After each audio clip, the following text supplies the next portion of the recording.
Something that I've always found a little challenging when it comes to the marketing of my business is finding the stories that make what we do compelling. I can be rather a literal person.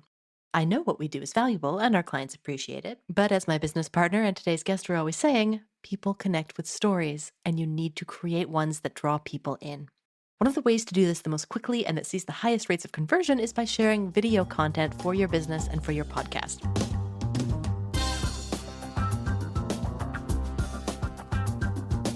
I'm Megan Doherty, and this is The Company Show, where we're talking about how to be relentlessly practical in your approach to podcasting for your business. Dan Bennett, the creator of Video for Entrepreneurs, has over 15 years in the video production industry and has worked with brands like Harley-Davidson and Bud Light before forming his own company to help entrepreneurs with businesses of all sizes look and feel great on camera. He's joining me today to talk about video, and I know that I'm not the only one who tends to shy away from it. So when Dan tells us how to be camera ready, the methodology of having a real video content strategy and a whole body of work contributing to your success, it's super, super helpful. He also answers the question, is it really okay to share talking head Zoom videos of your podcast? This was a wonderful conversation. I learned so much. I know you're going to too. Here it is.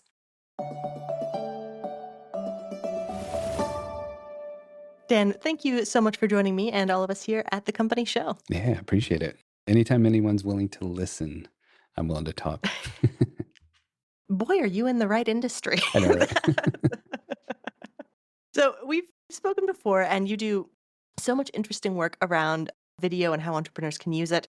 And you've got kind of a theory about the real power of video. Can you explain that for us, first of all?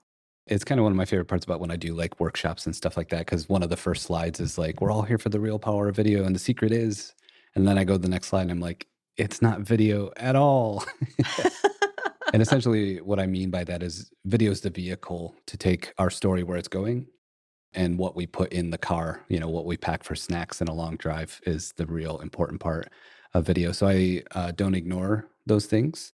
We talk about technology, we talk about software, we talk about distribution of our videos when we're done.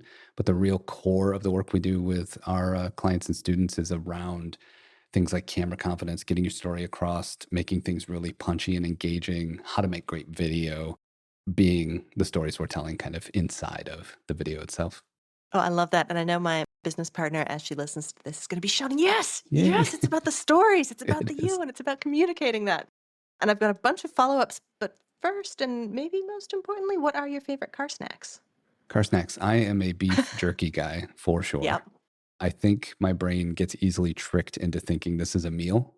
So I'm not going to need to eat again for a long time. And I grew up in Flint, Michigan, but I live in Fort Worth now. And man, do they get the jerky right in Texas. So you can get 6-inch wide, 3-foot long strips of it. You can get cubes, every flavor. So yeah, I'm all locked in on car snacks now. Could I just have half a cow of jerky? Yeah, right. Put it in the freezer. Yeah. Back on topic, video is the vehicle to tell the story. Do you find entrepreneurs who don't really feel like they have a story associated with what they do? It's like they've got a set of services or they've got a set of products that they sell, and it should be fairly self explanatory. Where does the story fit in? Yeah, it's usually in the humanness of it all. And there's probably going to be 5 to 10 things I say as we talk that sound really cliche and maybe even a little heady, but it's all absolutely true. And it comes from decades of working in a little bit of film and television, a lot of corporate work, a lot of government contracting where things seem very kind of rigid and stale. And you have to find the story within. I've worked with many, many CEOs of companies who are like, I just run the place I don't know. And have some really great stories of having my producer just roll and no one knows.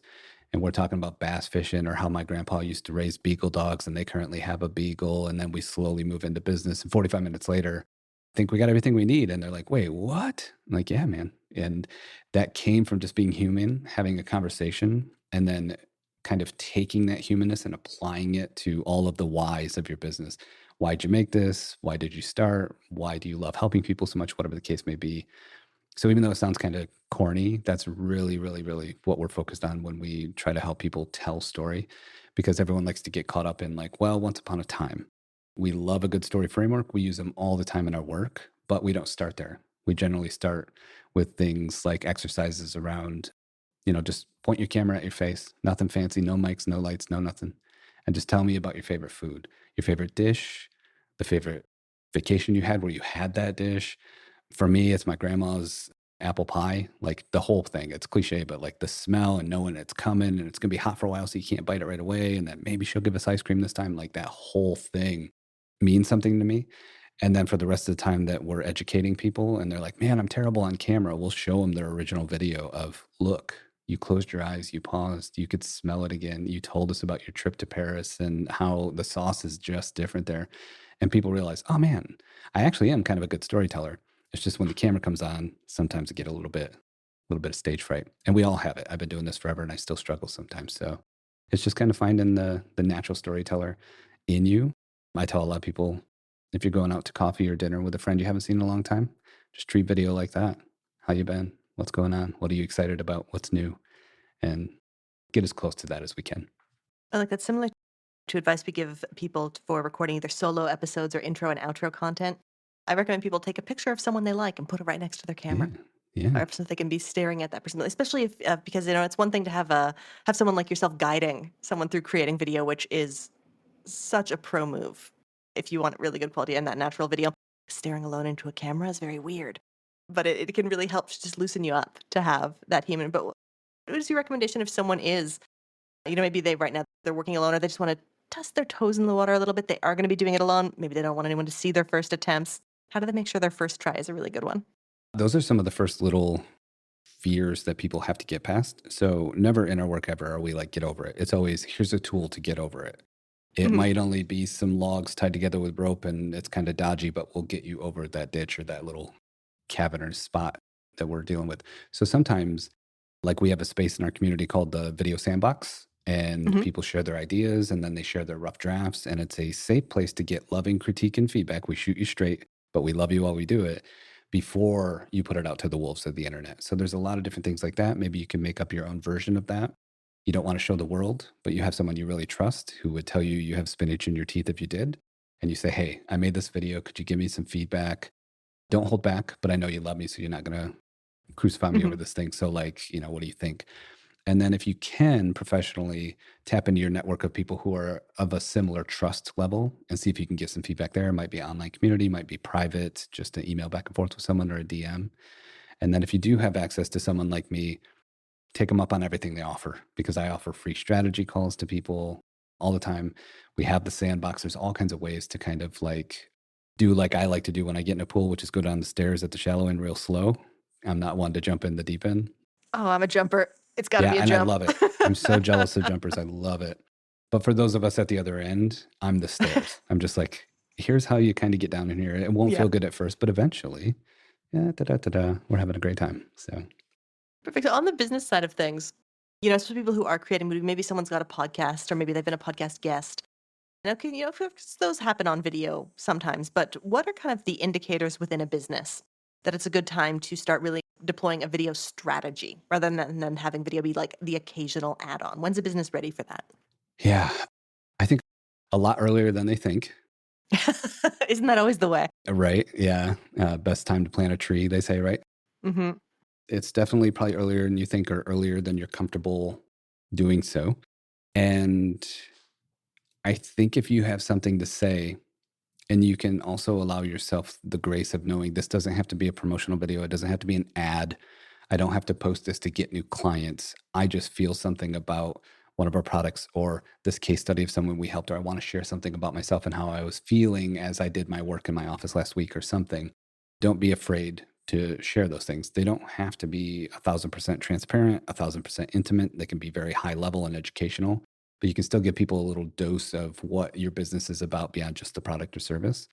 And I think people feel like they have to have a YouTube channel. They have to have ongoing content creation. They have to have a course that they're building that's video based before they can start. When really the stuff that generally resonates the best with people anyway is the everyday mundane 60-second, like, hey, I had a thought and I wanted to share it with my audience. What do you guys think? They always seem to do well in my world. Ready earlier than you think, and you know more than you think you do. I don't want to take up too much time with it, but I got a little bit of a thought that I call body of work that if there's time at some point we should dive into that goes a little bit against the grain of growing an organic audience and hoping to sell them things that I think could help the average person go, ooh, I do have a lot to say. And maybe I could be making videos right now. Oh gosh. And so now my dilemma is, do we get into that very interesting topic immediately or leave it as a teaser to the end of the episode? If this were a video you were producing, what would you do? I'd wait. Yeah. I'd went, okay. Body of work at the end. Yeah. So It's got to everybody be stay a tuned. big reveal. Love it. So to go back to the kind of the what you were saying just before that delicious teaser, you're kind of making the point that you don't need to commit to all video all the time forever. Like in a podcast, you pretty much have to be consistent once you've decided to do it. But you're saying with video work and using video as a strategy, you don't need to have that kind of like every Tuesday at 4, I'm releasing my video. What kind of flexibility is allowable within a video strategy? I like that you put it in that order too, because we do have a decent amount of our clientele who are podcasters that Hmm. added video to the mix after the show was established. And sometimes they're like, oh, here's this another full line of production. And we often come in and remind them, we can just clip this occasionally. We can just have someone on your team go through the summaries. And if there's like a big honking gold nugget, we'll grab that and put it out. It does not have to be a laborsome add on to what you're doing currently, as long as the camera's rolling. And those videos might sit in an archive and never go anywhere. And that's okay because you would have done the show anyway. So I like that you put them in that order because even within podcasting, if you start to film, you don't have to commit to a whole nother production stream to get some great stuff out there. And, we've got plenty of videos where we can trace that one little satellite video floating around our solar system. It's kind of our methodology, got on someone's radar. And then they went and watched one of our moon videos, which is kind of like our weekly video. And then they went from that to the top of the playlist on our YouTube channel, which is like a planet video, a deep dive with a strong call to action. Then all of a sudden they're on a call with us. And that might happen in 24 or 48 hours in their world. And because you've left those breadcrumbs of someone never having heard of you all the way to maybe trusting you enough to jump on a call, that's only 4 videos sometimes, and you can watch it happen. Well, it might be your gold nugget from your podcast that's not a video podcast by any means, might be getting someone onto the watching or listening to the show, which might get them, who knows, on the show, calling in or wanting to be more a part of what you offer. And I think sometimes, myself included, I'm talking to myself right now, we have to remind ourselves that that can happen. It doesn't have to be the biggest, most well thought out, well funded strategy. Sometimes just taking the time to share what you're really good at or what you care about a lot is enough for another human to go, kind of like that. I love what you're saying there for a couple of reasons. One, because it's very approachable and it can really easily be added to an existing strategy. But it seems like it, and correct me if I've got this wrong, but it works best when you do have a content strategy and you do have a path that you expect people, that you have created for people to be able to take. And you touched on your planets a little bit. I'd love if you can share that model because it's very cool. Yeah, I'm always forthright about the fact that I did not invent it. It's just hub and spoke. It's been around for Mhm. millennia, right? But I'm a metaphor and an analogy guy. So I always need something to think about to kind of keep my thoughts all in one place. And the gravity of the solar system kind of does that for me, right? So the sun in the solar system methodology is your big idea. It's the thing that gets you up every day. Other terms are North Star, your why, if you're a fan of Simon Sinek, like when I wake up, I know my sun is I help entrepreneurs and professionals learn how to look and sound great on camera. That doesn't mean I make videos about that topic. That's just the thing that's got me up having coffee at 6:30 and diving in and getting my work done, right? Around that are planets. So if you think of hub and spoke, there's a spoke and here's some more hubs. Mine are very strategic and specific because of the work I do and who I want to help. So if you look at YouTube and you want to make great video, you're going to find some of the big dogs out there talking about the best equipment, how to grow a YouTube channel fast, and video and AI. We need them.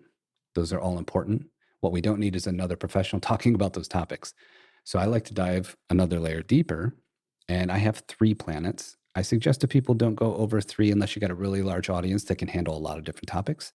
But 1 is fine too. You don't need 3. I have 3, and they are camera presence, storytelling, and strategy. Because I feel like video professionals drop the ball after the sexy stuff is over, like the latest camera equipment and how AI can make video faster for you or whatever. Again, those are important and I love them. But where's the next wave of people who are like, here's how you get good on camera. Here's how you deploy that video once you've made it. And oh, by the way, here's how to tell a great story while you're doing it so people care to actually listen, especially to the end. So those are my planets. And then around my planets are subsets of that topic that are a little shorter, a little more punchy, don't have strong calls to action in the form of like get a hold of me or work with me or buy from me. And they generally end up in a playlist that you can watch and binge sequentially. and learn an entire topic at your own pace and end up at a Planet video that's really deep with a strong call to action and possibly go, man, Dan knows his stuff. It's like he's talking right to me. I should probably jump on a strategy call with him. And then the last little bit is satellites just kind of floating around your, solar system. And that's like short form. Now there is full blown strategy around short form, and we don't really hit on that too much. Our short form that we help clients do, including myself, is just 60 seconds or less. It doesn't have to be vertical, it can be. And it's just introducing you to a quick win and who I am. And that's it. And you might see 10 of those before you're like, who's the stand guy? Keep seeing pop up on LinkedIn. Maybe I should go check them out. And then I send them to my YouTube channel where it goes more in depth. It's more kind of breadcrumby, and they can get all the way to my big idea, which is I help entrepreneurs and professionals look and sound good on camera. Knowing the next video I make fits into that framework makes it so easy to ideate, to follow through, and then make the next video. So that's how we run it. I can really see that because sometimes, you sit down, you get the blank page or the The rolling camera blinking cursor. paralysis. Yeah. But, having this week, I'm going to make moon content that's going to go around this planet video, which is about one of my key offers. It solves that problem. It sets the rule going. Yeah. And when people are making that kind of content, or they're setting out to make that kind of content or any kind of shorter form video content, let's say less than an hour, Mhm. do you recommend people think more about what story do I need to share and what do I want to communicate, or what does my ideal watcher or buyer need to hear from me or need to see from me? Where does the thinking start when you're planning those videos? Definitely on the former. I think the latter is important, but we don't need as many videos on those topics. And they can Hmm. be really strategically placed and exist there for a while because those things tend to be a little bit more kind of evergreen. The About Me video, the big offer that's been around a long time and it's our bread and butter. Like those videos don't need to churn all the time or keep up with trends or anything like that. Yeah, so definitely the former. And I think that it's going to be so cliche, but I have to say it like you got to get reps in. It's like going to the gym. The more videos you make, the better you'll be, of course. And then there's kind of the what do they call it? The frequency illusion. You buy a red minivan, you start seeing red minivans everywhere. Hmm. It's like, what the heck's going on? Because now your brain is keyed in. When you start thinking about storytelling, I'm not talking about taking classes or reading more fiction or anything. You just start thinking, man, I want to tell better stories. You'll start to see stories in things like Shark Week or a commercial you just saw or a billboard that made you chuckle. And you're like, wow, they took time to actually make that kind of funny because it's a fun product. You'll start to see how storytelling is worked into everything around us. And then you'll start to tell better stories yourself because you're thinking about it. Now, that won't get you all the way across the finish line, but it'll make you better. And then once you start caring even more about story, that's when you can implement frameworks and different things that help you really piece together. But I think if you think about telling better story, it's a great place to start, as kind of generic as that sounds. And then trust yourself. If you think you're a bad storyteller, trust someone near you who's like, I love when you tell stories. Every time we get together, you got a different story. Like, trust that there's a story in there. And even if it's about you and how you felt about the product when you created it and not about the product itself, that is still a part of that product because people want to know how things work, where they came from, and why. We always want to know why. And if we do a good job and we ask why, what they say like 5 times in a row, Yeah, the make like a toddler. yeah, you really get to the core of something. And you can ask yourself that, okay, I want to make a video about camera presence. Why? Well, because a lot of people are afraid of cameras today. Why? Well, most of the time we're finding it's because they don't really have a strategy and they didn't grow up on stage or camera. So they're kind of stuck saying, I'm going to be terrible. Why? Well, because the human condition is to say, no one's going to like this. It's all going to fail. Why? Well, because we didn't want to get eaten by saber-toothed tigers a long time ago. You can drill down and understand, oh, this is a reptile brain type of fear I have about being judged and uncomfortable and maybe falling off Maslow's hierarchy of needs and not being able to get back on where we're accepted and loved. But maybe also I could combat that a little bit with telling some of my story or sharing something really important to me. And again, I always want to give people permission. You don't have to go all out. You don't have to bare your soul, but little sprinkles of that stuff goes a long way. I love that. And I think that, it's a skill that you can really work on and develop over time as you make more and more videos, or even as kind of, as you said, have the camera rolling more often just so that it becomes a more familiar thing.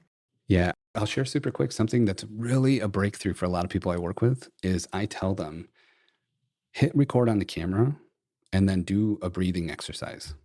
Mm. And your brain hates that camera's rolling and nothing's happening.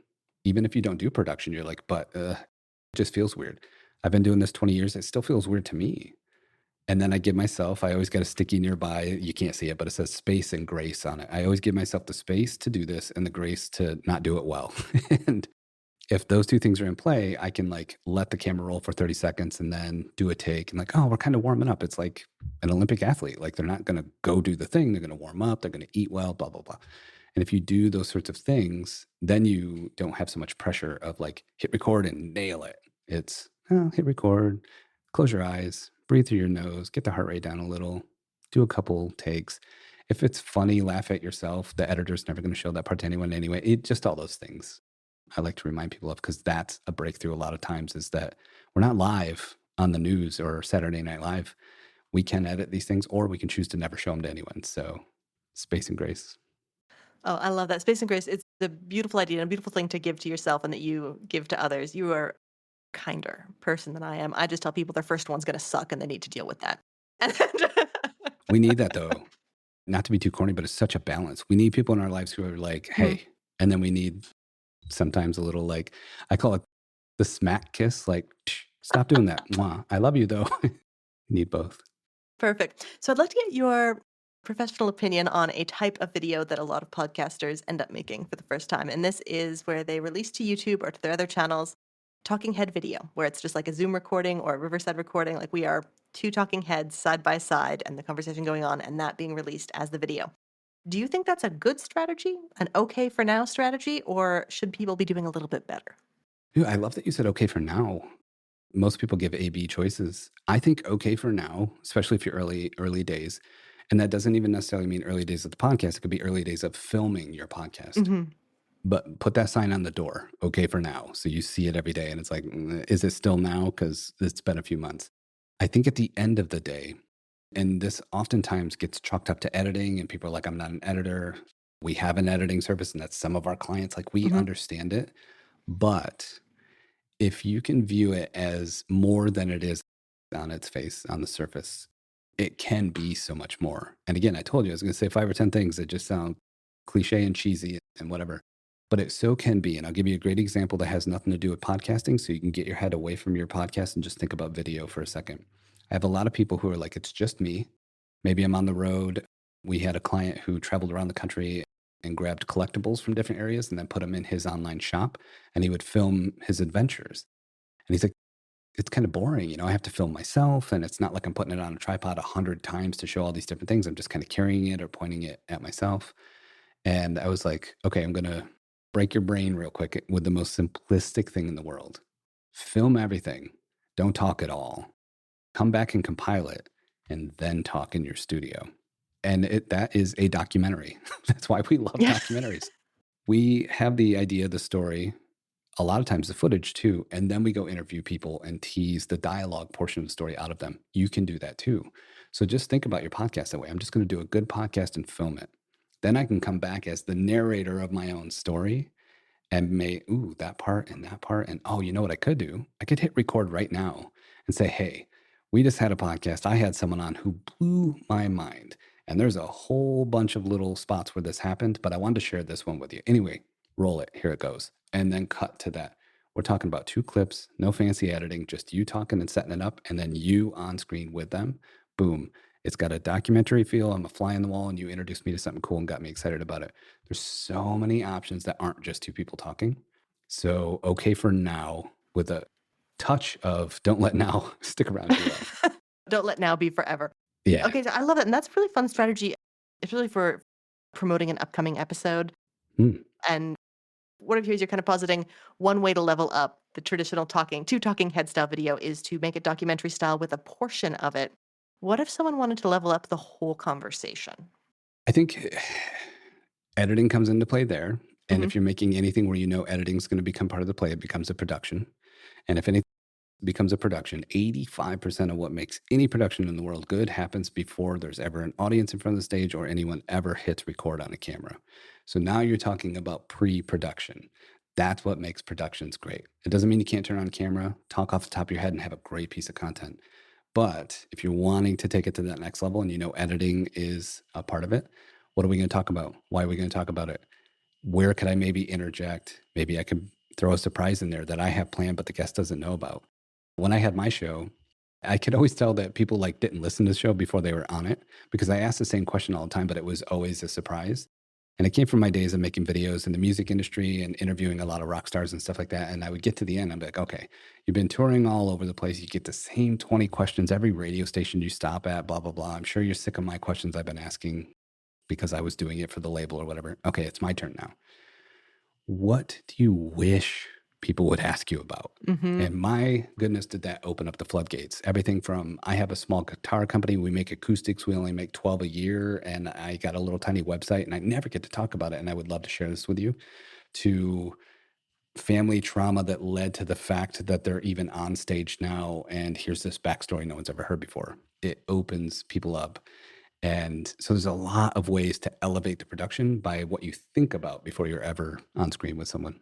I love that. And everyone's favorite thing, planning, advance work, doing the Yeah. prep. What about on the post end or the production end? Is there a way, like, does misusing things like transitions or title cards, does that, in your opinion, tend to add to a final product or does it detract from it? And in which cases? I think it adds, especially if the content lends itself to it. If it could be chaptered, even if it's roughly chaptered, I think it really lends itself to that kind of approach. We've set up 3 angle podcasts before with one camera. So I don't want to get too technical or down a rabbit trail, but the way we set up studios for those sorts of setups are a 4K camera that's a wide on 2 people, but we stage them and set it up just right so we can punch into one person, the other, or have the wide and have both in one shot. And that gives you 100 options. You can show them both. You can punch into where they're both a little bit closer and you've gotten rid of the outline. You can punch into one who's not talking but responding to what's being said by the other person. You see their face. You can slowly zoom into someone as they're telling a little bit deeper story and the other person kind of fades away. And then you cut back out to both and like, wow, there's so much stuff you could do with one camera, getting kind of 3 shots out of it. And again, you have to think about that beforehand so everything's set up appropriately. And then you have to think about it in the edit with a little bit of a storytelling brain of why would I ever show the person who's not talking? Because maybe they're sitting there going, oh, and their mouth is dropped wide open. And you want to show that that happened. So I think those are ways too that you can elevate through the technical, again, with preparation being kind of the heavy lift there. Everyone listening wants a studio and an editor right now. Right. That was a really cool way of thinking about that. And I really like, making it accessible because you think, I know one of my favorite YouTubers has a 2 camera setup and every now and then she'll say something and then turn to the side and you Yeah. can, it just gives me a little kick every time I see it. Yeah. But when I think about the work involved in setting that up at home, it's not going to happen. I'm not going to do it, at least Yeah. not for now. And you know what's funny is it's easy and super hard. Hmm. Because you just said thinking about doing that, yeah, no, thank you. But every time someone hires us to do it, we set all that up and just teach them how to use the equipment, right? So there's like the possibilities there, but I also always want to talk in terms of people being able to pull this off by themselves because that's really important. I film solo. I mean, I could have a team if I wanted, I guess, but I've just been doing it so long that I just kind of prefer to 100 miles an hour and then be done. But yeah, never ever will you hear me say that it's easy. I'll always say that it can be simple, but it's Hmm. never easy because the hard work comes after the simplicity every time. I know one of the biggest things that stops me from wanting to record video is simply the time it would take to set up and take down the equipment, the configuring the light, the making sure that the little light donut doesn't get into my glasses. And just if I could just like go somewhere and record it, I feel like I'd do it a lot more. Is that a common thing? How can people make it easier for themselves if it's like the functional setup that's one of the big holdups? That's a huge portion of our work. I will say, even though this would lose me a client if someone was talking to me on a sales call, I love the fact that if there's anything in your surrounding area where that's possible and it's even remotely affordable, it's a great way to do it because you'll sit there and be like, okay, I'm spending X amount to be in this studio for 2 hours. Hmm. I better like get as much as I can, right? The other side of that is where we live. And that's not to say the side I just described is bad or you shouldn't do it. You should. The side where we live is we help people through 3 hour studio get all the right equipment, get set up in a way that is semi permanent. And that way, just like me right here, I'm at my workstation right now. My monitors are on arms. I swing them out of the way, and now I can see you on my teleprompter. We can have a conversation. And as soon as we're done, these are going to shut, and I'm going to keep doing business, keep editing, keep doing emails right here at this station. So a lot of our clientele are that kind of hybrid of needing to be on calls and create content as well as work. And we do everything we can to semi permanent. We're not screwing anything down, but like semi permanently set up this studio space to eliminate as much friction as possible in between having a great idea and comfortably hitting record. And as soon as you say, I don't want to set anything up, it's not comfortable. Doesn't mean you can't willpower your way through that friction, but that's not comfortable. And you saying it made my stomach feel uncomfortable because I'm like, oh, I know, right? I hated that. The last little bit there is sometimes it takes compromise. We actually just didn't move forward with the client because they didn't want to compromise, and we really didn't see a way to help them get the right equipment without that compromise, and it just wasn't a good fit, and we high-fived and went on our ways.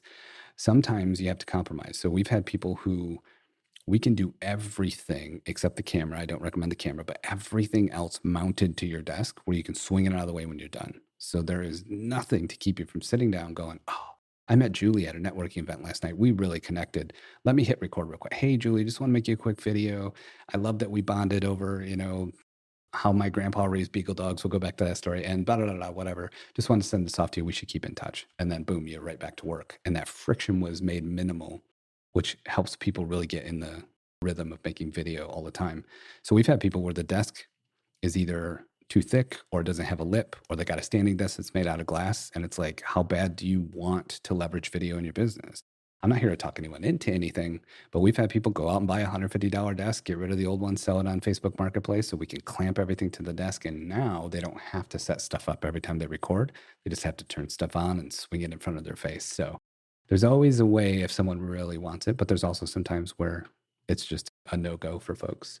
Yeah, I like that. And I think that's such a good point. And I think it's an under discussed point, and it's similar in audio, but the harder it is for you to create the content that you want, the less likely you're going to do it. We all have other things to do with our Yeah. time. And just, yeah, eliminating that friction, I think, is such good advice. And, doing the difficult thing one time to make it Yeah. easier all the times in the future. So smart. Yeah, and I know not everyone's personality style is this way, but I know someone listening or watching will appreciate this. My personality style is one that if I start going, I get frustrated, something doesn't work, there's some friction, like, oh, then I bang my head on something or whatever. It is hard for me to reset all the way back Hmm. into, I was excited a half an hour ago to make this video. It's hard for me.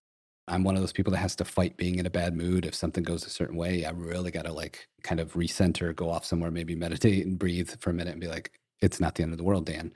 Some people can breeze through that stuff, and I love that for them. But some people are like me and can't. So the more you get rid of that friction, the less opportunity for something to pop up that just kills the whole thing. Oh, I love that. I'm just like that too. For me, it's less about the emotional when that happens. It's physical because every feeling I have becomes redness on my Ah, face. yeah, yeah, So yeah, unless I yeah, want to record looking like some kind of cherry tomato, it's got to be a Zen process. yeah. It's so valid. That is so valid. Yeah. Yeah, because I just don't own that much makeup or know how to apply it to solve that problem. So, Love it. and this has been amazing, and I want to be respectful of your time. And you have to talk about the body of work principle. Yeah, yeah, yeah. Nothing too complex. It's not too long, so I think we're good. So if you can, I know I'm sure some people will be listening only. If you can, picture a stack of 3 blocks, and there's content. So it's all your videos and all your stuff in a little box. And then there's one with a little label that shows a battery and a lightning bolt on it, and that's your energy. And then there's one with a clock on it, and that's your time.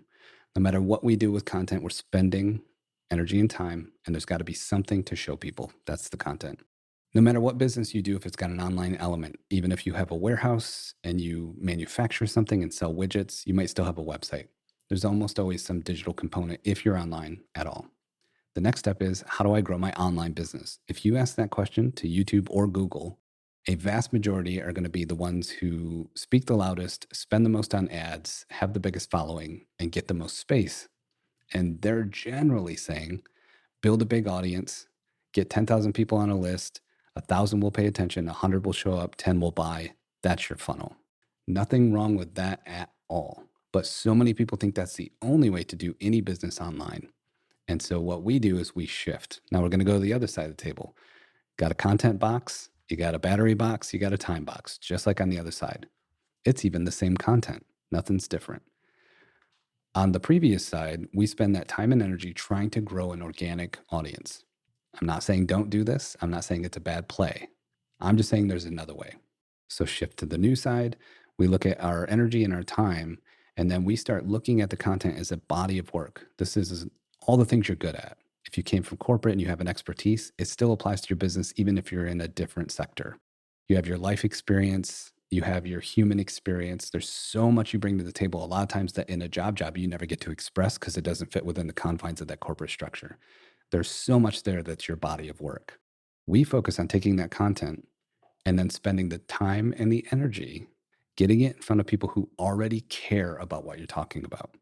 Same time and energy it would take to grow an organic audience, hopefully get it to this number that goes down to this number and this much pay attention and that much buy month over month. We have a lot of clients who don't get a lot of views on their videos, but make a lot of money because that time and energy is spent on where does this video go? Where in the solar system is it placed? What job is it out there doing for us? And are we paying attention to how well it's doing that job? And so that's the body of work that we do is taking that time and energy and spending it in a different way. And that's why we focus on professionals and entrepreneurs and not just people looking to grow on the internet. So that's in a nutshell kind of how I approach it with most clients. I love that. And not that I don't want you to reveal all of your secrets, but it sounds like that kind of putting it in front of people who already care. Would that mean kind of strategically deploying it or directly saying, hey, you person that I've just met, this video is going to interest you? And is that the kind of level that you're talking on, or more finding places online, sharing it there? What's the sort of high level on that? It's a little bit of both. I'll give it a 70-30 split to the Hmm. first that you said. This is like a violent example. So I need a new example that's not so violent. But like I think of like old cowboys and old westerns and they got the bullet belt, they only Hmm. got a six shooter, so they got to keep some ammo in their belt. I think about being able to deploy your body of work like putting a bullet in and boom, hitting a target. So I'll have someone, even though I don't do work around this, I don't charge money to do this, I don't even spend a lot of time on it, who'll be like, oh, I got a smartphone. I got a video of 5 tips on how to use a smartphone to create great video. It lives on my YouTube channel. If someone says that, I'm like, hey, I don't directly help people with that work, but here's a great video I made free. Go watch it. So I'm able to deploy those so strategically. And then the other part is where they live is part of the deployment as well. So you can, in that same vein, say, "Oh, you're worried about your camera presence because you're a bald guy with a graying beard. Guess what? So am I. Here's what I know about makeup and what I know about hair care on your face or whatever."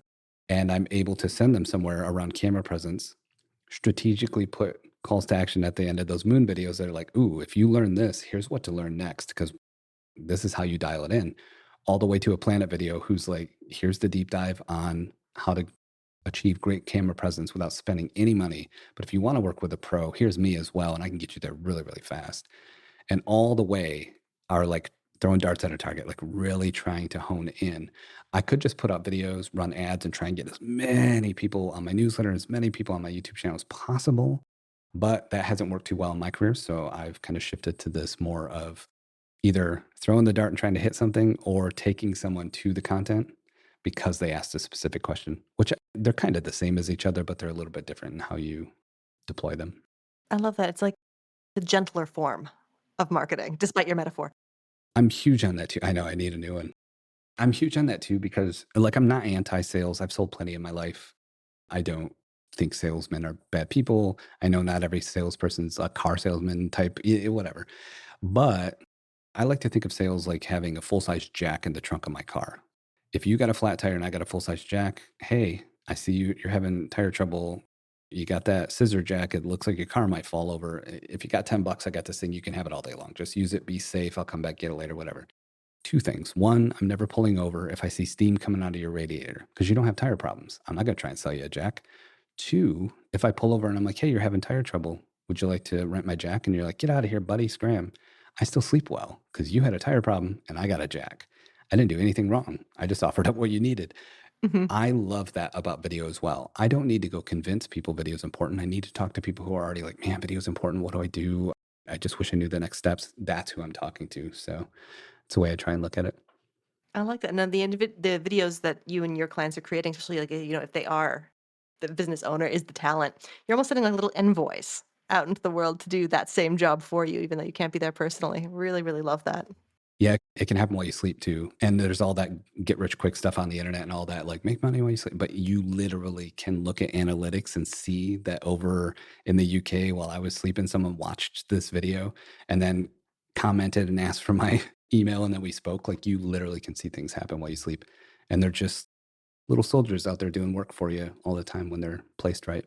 Yeah, it's amazing how that could happen too. Just a sidebar. I remember I had a friend, he made music, and we were all, young and irresponsible. So we were up very, very early one morning. And he stayed up very, very late the night before. And he burst into the room. He says, "Guys, I'm huge in Norway." And he had just had this weird spate of downloads in Norway. I It was love a it. very fun moment. But you never imagine that kind of thing can happen. But we see it in analytics all the time. It's just like you'll get a spike of listeners in Japan. It's because someone found your episode and shared it around. And it sounds like it can work the same with video. 100%. Yeah. Yeah. And I won't, but man, I could wax on that all day long. I've got so many examples from so many places where video just leveraged windows and doors wide open for people. And that video's got 6 views. You know what I mean? Like it's really powerful. Yeah, I love it. And let that be a reminder to everyone who is a little anxious or worried about the downloads. I know we see it in podcasting all the time. It sounds like it's the same in video. Low views don't matter if they're the right views. Don't take them hard. Dan, this has been incredible. Thank you for being so generous with your knowledge and with your insights.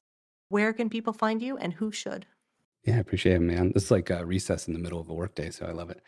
If you can remember Video for Entrepreneurs, you'll be able to find me anywhere. But what I did that was kind of fun and came at the suggestion of a friend a few years back was I bought the URL danhaslinks.com.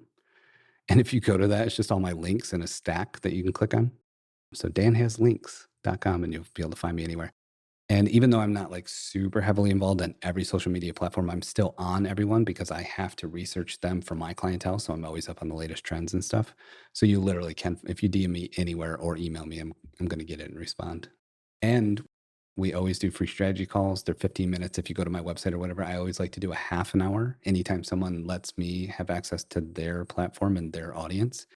No gimmicks, no sales, no pressure. It's just strategy. So come with your hardest questions, whether it's about tech, software, YouTube, anything.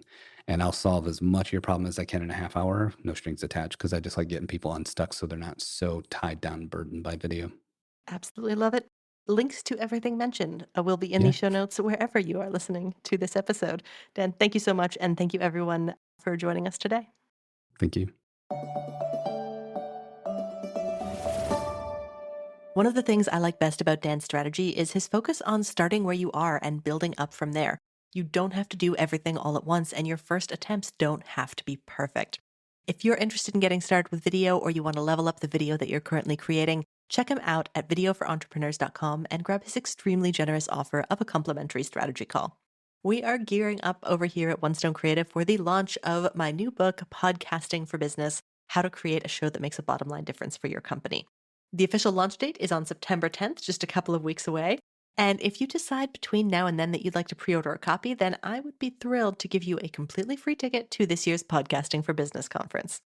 The book is comprehensive. My spouse called it both amusing and exhaustive. It covers the business podcast blueprints, how to use podcast value math to measure the right things for your business, how to choose a goal that's actually going to make an impact.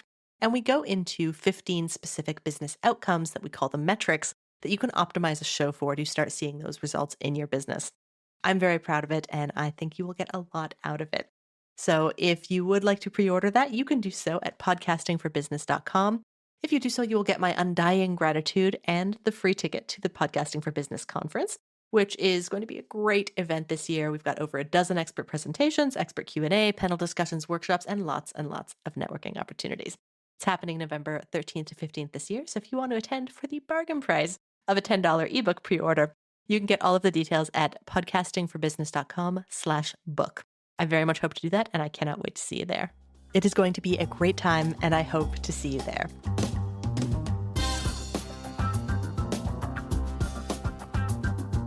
As always, I've been your host, Megan Doherty, and the company show was created by the entire team at One Stone Creative.